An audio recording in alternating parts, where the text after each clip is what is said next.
Welcome to the Ricardo Del California Show. I am here with my distinguished guest, Mr. Blake Powers. Blake, welcome. Thank you. Thank you for having me. It's an honor and a privilege. Thank you. I met Blake at a James Bond convention not too long ago, and we're both big fans. And Blake is a first responder. Today's show, ladies and gentlemen, is about first responders. Blake is in law enforcement in the northern Chicago area, or the northern Illinois area, should I say? Yep, either one of those is correct. I'm in one of the suburbs of Chicagoland area, but I like to tell people I'm just from Chicago. And Blake, how long have you been in law enforcement? In total, about 8 years, just under 8 years full time. What we call sworn law enforcement, which means I've already gone to the academy and full time. Prior to that, I was also in law enforcement part time, unsworn for just under 3 years, so almost 11 years total. 11 years, over a decade. What we're really going to focus today is about how do you navigate your life and your career as a first responder. How did you first know, Blake, that you wanted to be a first responder? That's a tricky answer. I basically wanted to be a police officer my entire life. It's kind of the only thing I've ever wanted to do. Some people want to be an astronaut when they're little, big crazy dreams like that. I've always wanted to be a police officer, and hearing your question, I think back, my parents have a picture of me dressed as a police officer as tall as basically the light switch on their wall. So since I was that tall, that's the only thing I've ever really wanted to do. It sounds cliche, but I enjoy helping people, and even if it's just a wave that I get from a kid when I'm stopped at a stoplight on my shift that day, that's what makes it worth it to me, because I used to be that kid that's waving at that police officer too.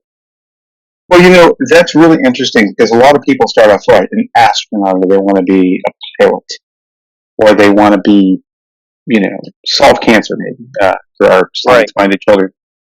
But that dream was from a kid. So not many people could say that the original dream that they had is what they ended up at. So I think that's pretty incredible.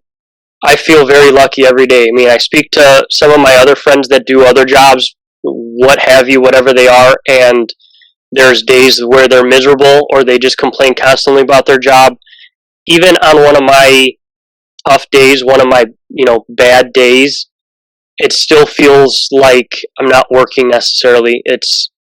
I get to enjoy what I do every day. It's awesome. Well, it's interesting. If you see the movie Ford versus Ferrari, Matt Damon plays Carroll Shelby, and he's talking at the lunch in the Mustang. You've seen the movie, I think. Yes. And he's talking about his life, and he said, my father always told me that if you find a job that you love, you'll never work a day in your life. And said, I'm that guy, and I drove a race car, and we're going to beat Ferrari at Le Mans. And that's what the whole movie was about. And I think that's true. It's we develop an issue with needing to eat and having a roof over your head and having a pillow. That's why we want to get paid. But if you do what you love, it's not like you're working. It makes your life a lot more richer, I think, because there's a sense of purpose, I think. Yeah, and it makes it easy. I'm on night shift now, so I have to sleep during the day and wake up in the afternoon, which is odd for most people. But even if it's in the morning, it makes it easy to wake up in the morning and go to work versus dreading the 8 to 10 hours that you're going to be at work, for sure. Correct. I think it's interesting. Arnold Schwarzenegger said in his 2018 speech, he said 76% of Americans do not like their job. And I think a lot of people are going with job B, C, D, or E. But if you can really go after what you want, I think your life, again, is not so much is much richer, but I think it's fulfilled.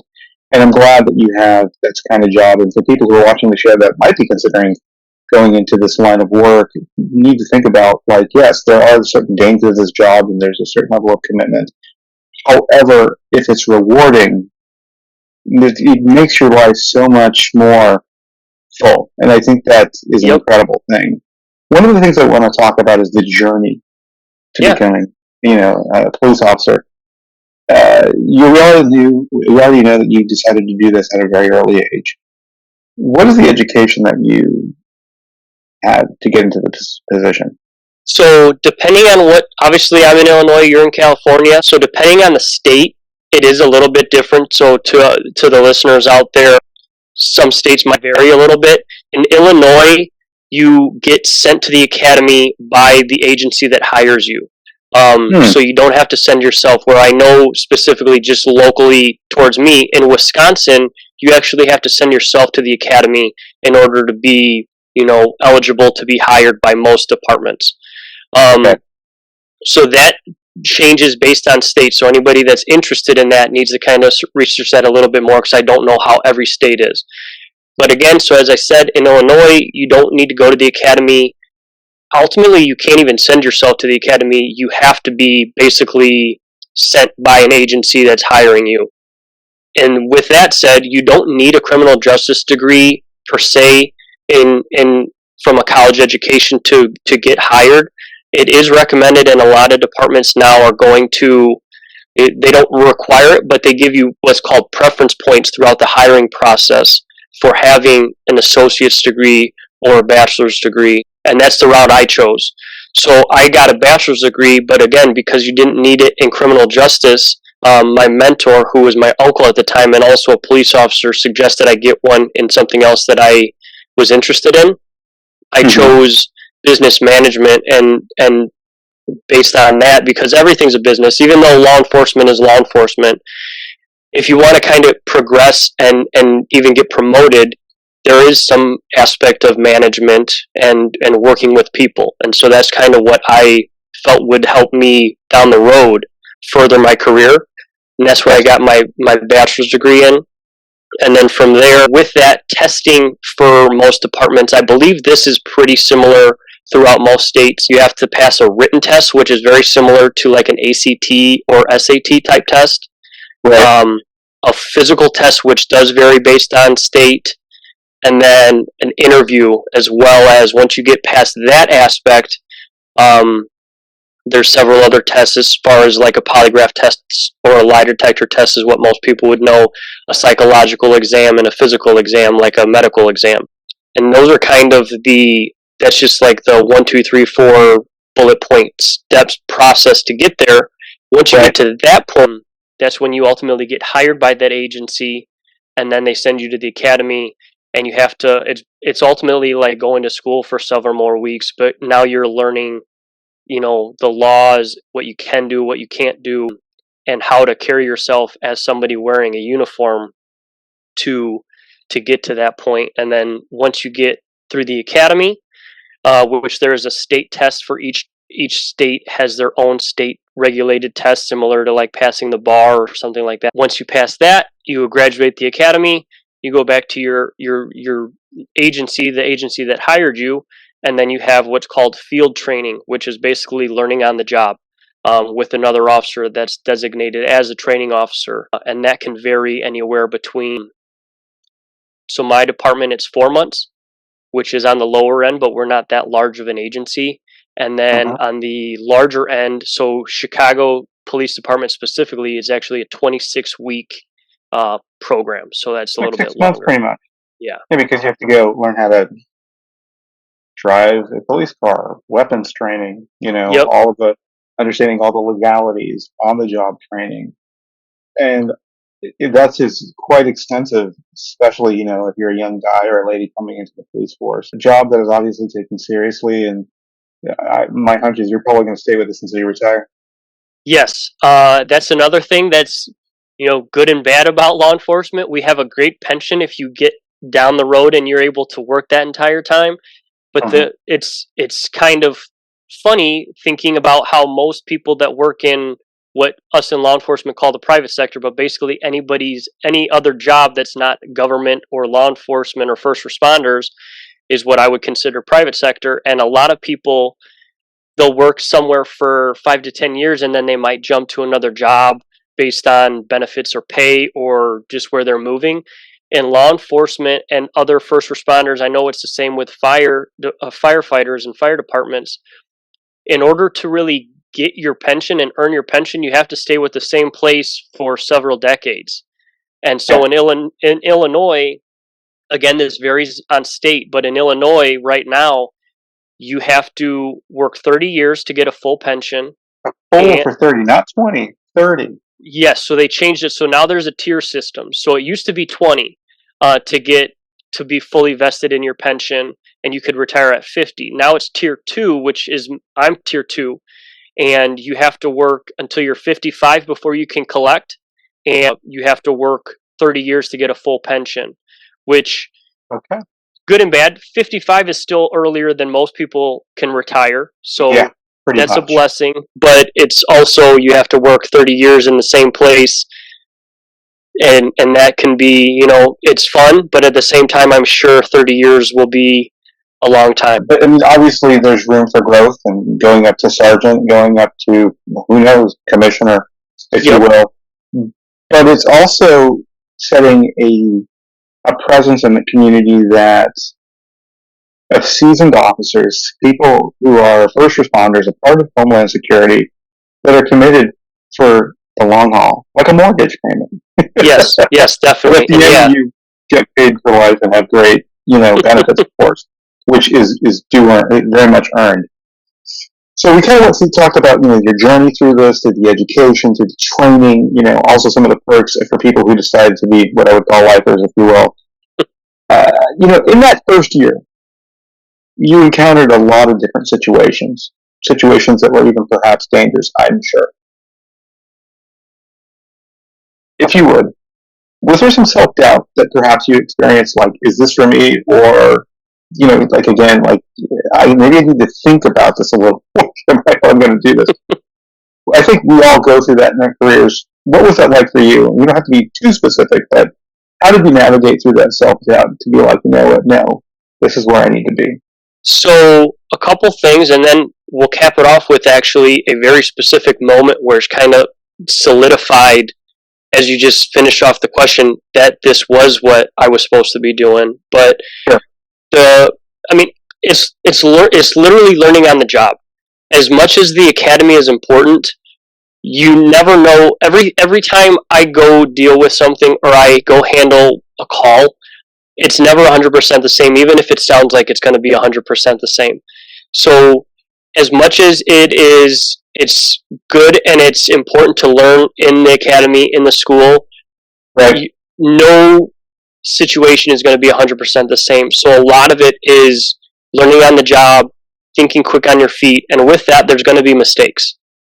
I've made mistakes. I still make mistakes. It's just you have to know the law well enough that you don't make devastating mistakes that are going to impede somebody else's constitutional rights or get myself in trouble because I've broken the law, and then still provide that person with the help that they need.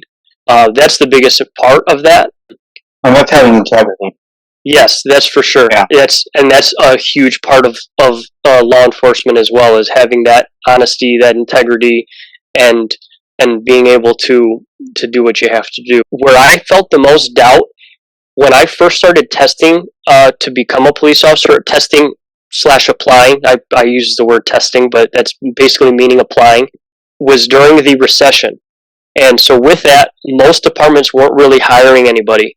And I was one of 300 to 400 applicants on a regular basis, and that agency was maybe going to hire one person in the next 2 years. Yeah. So, needless to say, it took a little while, which it took me 4 years. I'm trying to think, 4 to 4.5 years it took me to go from when I first started testing, when I first became 21, to finally getting hired. And with that, that's where the self-doubt really came in, because again, 5 years just to get in the door. Yes. So that's where initially it's like, this is what I want to do. This is what I feel like I would enjoy and want to do. And it's taking forever. What in the world's going on? Now, luckily, I had gone to college and listened to my uncle and got a degree in something else, so I was able to work a full-time job once I graduated college and be able to take care of myself and fend for myself. And I was lucky enough there to get hired on part-time at a department where it was a different hiring process. And so I got hired on part-time, which gained me a lot of life experience.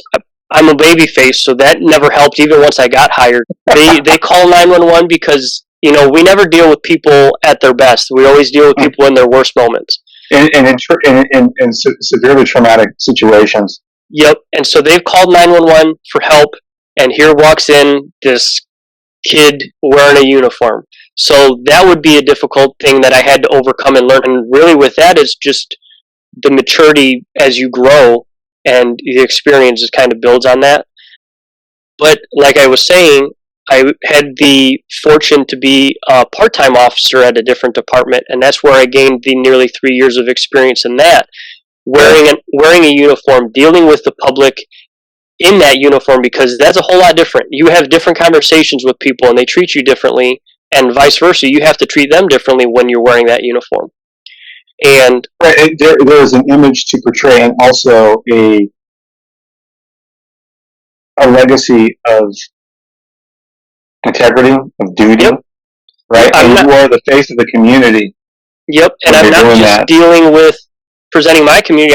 I'm representing all law enforcement across the nation, across the world at that point, because if there's just that, we like to say, if there's one bad interaction with a law enforcement officer, then they could be halfway, they could have dealt with somebody by me, and they could now be needing help out there by you, and they have no faith in law enforcement because that one time one officer did something bad. And I think it would go with any career, and we're not going to get into details with other, but sometimes there's gross negligence or vindictiveness, and yep. that the wrong people in the wrong jobs. But more often than not, whether it could be law enforcement, firefighting, military, private sector, a celebrity, people gravitate towards the crap, and they don't gravitate towards, what about the person who every single day does their job, and why aren't we not honoring? Which is something I would like to talk about in my next portion of the interview. Well, I'm aware of a fire that happened, which was in the news. I don't remember what year it was, where you and several or a few other officers helped a man get out of a burning house on the second floor. Yes. And you were rewarded for that. Yes, and so that was actually, as I hinted, that was the event where, so that happened in the summer of 2015, and I got hired in the spring full-time. I got hired in the spring of 2016, but again, I had been testing for 4 years, starting to kind of question myself, maybe I need to do something else, maybe I need to get a different full-time job that has, because that one was getting me by, but it didn't really have any room for growth either, and at first I was like, that'll be okay because I'm going to get hired soon, and then I don't need this job. And so I'm starting to think to myself, okay, maybe I'm not going to get hired, maybe this isn't going to happen, maybe I need to get a different full-time job that can kind of progress me along. And then, as you mentioned, I'm still working part-time, and I'm part of a team of officers at my agency that rescue an elderly man from his burning house. And it's funny because, like you said, I was rewarded for that. I didn't know that police officers got awards for doing their job, basically. That's one of my proudest moments, and I'm getting goosebumps as I'm recalling it. But I made the largest impact that I could make in a person's life that day, and that was when I was like, this is what I am supposed to be doing. It'll happen. It's a matter of when. Yeah, it almost brings tears to my eyes, bro, because these are the heroic moments, and you're thinking, if you're not doing it to look good, you didn't know that somebody's going to film this on their cell phones, because a lot of times people get caught doing the wrong things, and not enough times people doing the right things, regardless, and you're like, it gives you a sense of esteem, and makes you proud of what you do, and the community, what I had read that was like, this thing got viral online, and I don't know how many thousands of likes and hundreds of thousands of hits, and those are the stories that inspire people. Those are the stories that connect the community with you are a servant of the community. Yep. And that's an incredible thing that we're recognizing people for doing good things. It gives people hope. Yes. It gives people a sense of, wow, like our our law enforcement officers are really, just there for us. And I think that that's an incredible thing. Which brings me to my next point. Now, you also are on Instagram, and you're also known as Blake, or Blake, you're also known as Bond Life Chicago. And I mean Bond, do you mean 007 himself? As we can see in the background, I see Skyfall. Yes, I see definitely. the man with the golden gun guns, some Skyfall, No Time to Die. Well, yeah, that's A little bit of everything. everything, right? We've got the Packers there in that land. Okay, 007. Right, he's the one-man army. I've called him the Shepherd of England. He's very much a part of my own psyche and alter ego, like every other, red-blooded male across the globe. Yep. How does Bond play in kind of like a part of your everyday? Because he does inspire us. Obviously, you're committed. We have an entire Instagram, dedicated to this, and Bond Life Chicago. It's very unique because you're representing Chicago, and you wear the Screen Anchor clothing. You've gone to the Bond film locations. Have you met any of the people in the Bond franchise? Any like the actors or any of them? No. I've gone to 2 gather-alls, so I was blessed. That's where I met you finally face to face as well. But met several people that I talked to on a regular basis face to face at both of the gather-alls, and that was awesome. Yes, and Gather-All, ladies and gentlemen, is an event by which Bond aficionados across the globe descending to Fairfield, New Jersey, of all places, to, talk and eat and have some drink and do trivia, and, authors have given books, and some of the Bond brand clothing comes out, and we have, trivia games, and we can win stuff and just be able to connect. Bond plays a part how in your day-to-day life, even going to work, like what does it make you feel a little bit invincible? I'm kind of like feeling like Bond a little bit, like how does that impact you a little bit? I wouldn't say invincible, because we're, like I said, we're all red-blooded humans, so definitely not invincible, and always have to still be alert and aware, but definitely just kind of, in a sense, I'm not conceited or like overconfident, but just in that sense of his confidence that he carries himself with. Yes. He's wearing an amazing tuxedo or amazing suit. I put on that police uniform, and part of that is looking as sharp as I can, because there's actually studies that show that if an officer looks like they don't know what they're doing, or we call it a soup sandwich, they just look sloppy, that somebody that might fight with law enforcement is more willing to fight with that person that looks sloppy than somebody that looks like they are on their stuff. Authority, and he looks professional. Yeah, so no soup sandwiches, and you never look like a soup sandwich. So yes, you're always wearing fine threads, my friend. So as we're looking at this, a question that I have is this: if somebody wants to go into law enforcement, but has some trepidation about it, whether it's sometimes people be considered like, people's outlook will need to change because I'm wearing a uniform, or it could be dangerous, or it seems like a lot of work, or I don't know if in a serious moment I can pull through in a dangerous situation. What would you say to them? I'd say, for starters, all those concerns those are things I even still have to think of on a daily basis. So I'm not going to say that they're non-existent, but if it is also I fully believe, one of the most rewarding jobs that there are out there. You don't have to make the largest impact by saving somebody's life on a daily basis, and odds are most places you won't. But you get to make small differences, whether it is sitting behind somebody because their car broke down, and just sitting behind them with your lights on so that they don't get hit, or even helping them if you know how to change a tire, helping them change that tire, and or what have you. Yes. Okay. Stuff like that. He's not AAA wages. To me, that's above and beyond.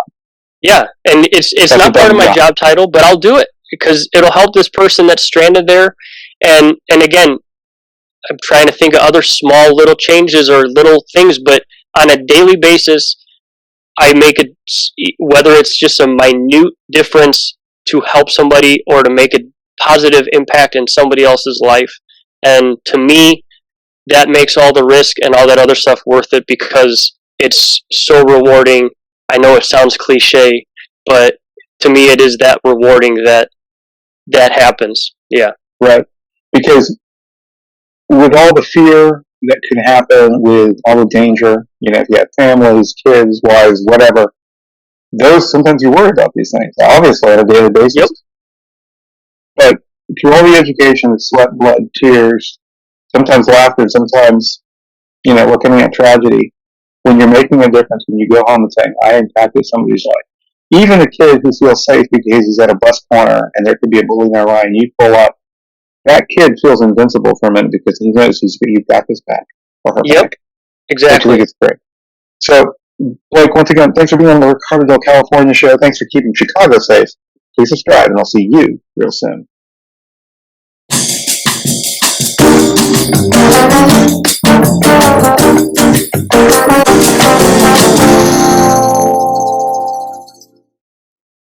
Thanks for watching the Ricardo del California show. If you like what you saw today, please subscribe, and I'll see you real soon.